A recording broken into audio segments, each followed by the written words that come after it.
দেশের উন্নয়ন অগ্রযাত্রার নতুন গতি। একনেক সভায় মোট ৭,০৩,৩৬,০০,০০০ টাকা ব্যয় সম্বলিত ৫টি বড় উন্নয়ন প্রকল্প অনুমোদন দেওয়া হয়েছে। মঙ্গলবার বাংলাদেশ সচিবালয়ের মন্ত্রিসভা কক্ষে অনুষ্ঠিত এই গুরুত্বপূর্ণ সভায় সভাপতিত্ব করেন প্রধানমন্ত্রী ও একনেক চেয়ারপারসন তারেক রহমান। অনুমোদিত এই বিশাল ব্যয়ের মধ্যে সিংহভাগই আসছে দেশের নিজস্ব তহবিল থেকে। বাংলাদেশ সরকারের নিজস্ব তহবিল যোগান দেবে ৪,৫৩৬,১০,০০,০০০ টাকা এবং প্রকল্প ঋণ হিসেবে পাওয়া যাবে ২,৪৬৭,২৬,০০,০০০ টাকা। সভায় উপস্থিত ছিলেন অর্থ ও পরিকল্পনা মন্ত্রী আমির খসরু মাহমুদ চৌধুরী, স্থানীয় সরকার মন্ত্রী মির্জা ফখরুল ইসলাম আলমগীর, পররাষ্ট্রমন্ত্রী খলিলুর রহমান এবং পরিকল্পনা প্রতিমন্ত্রী জুনায়েদ সাকি সহ সরকারের ঊর্ধ্বতন নীতি নির্ধারকেরা। এবারের সভায় অনুমোদিত প্রকল্পগুলোর মধ্যে ৩টি সম্পূর্ণ নতুন এবং 2টি সংশোধিত প্রকল্প।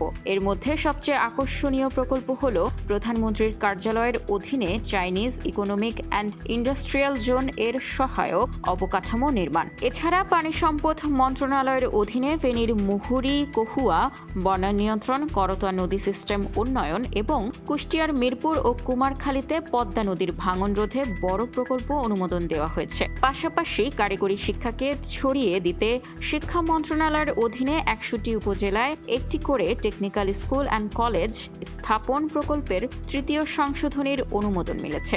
এই 5টি মেগা প্রকল্পের পাশাপাশি ৫০ কোটি টাকার কম ব্যয় সম্বলিত আরও 4টি ছোট প্রকল্প সম্পর্কে একনেক কমিটিকে অবহিত করা হয়েছে, যার মধ্যে কক্সবাজার বিমান সেনা ব্যারাক নির্মাণ, সাভারে নৌবাহিনী স্কুল অ্যান্ড কলেজ স্থাপন এবং শমশেরনগর বিএসএফ শাহীন কলেজের ভৌত অবকাঠামো উন্নয়ন অন্যতম।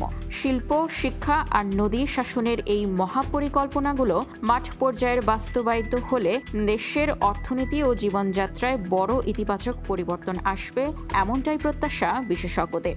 নিউজ ডেস্ক, খোলা কাগজ, ঢাকা।